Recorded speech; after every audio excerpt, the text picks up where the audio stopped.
I'm Julie Forman-Kay, and I am a senior scientist and head of the molecular medicine program at the Hospital for Sick Children Research Institute in Toronto, and I'm also a professor in the Department of Biochemistry at the University of Toronto. I actually think that the next step in terms of machine learning for structural biology is the energy landscape of proteins. If you look at what has been presented by AlphaFold, for instance, it's the ground state structure of structures that are folded.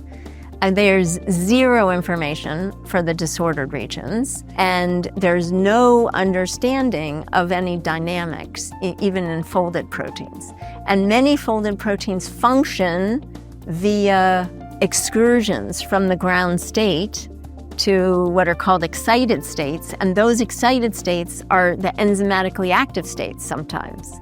For instance, this enzyme that I told you had the tail that covered the active site. The ground state is not functional. The excited state, it has to open up. How does it open up?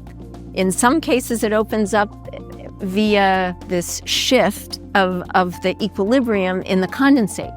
But if it's in a buffer solution, very transiently, it opens up, and those are called excited states.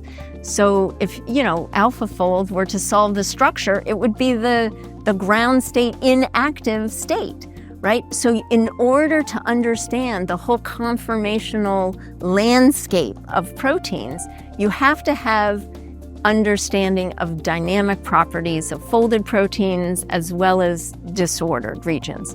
And the only place to get that is from solution-based experiments like NMR. So what you have now is a need for training new machine learning algorithms using NMR dynamics data. And that is what I think is going to be the key. That's the next step. And there are molecular dynamics simulations, but right now they don't agree with NMR data. So you can't believe the force fields or the parameters that are being used.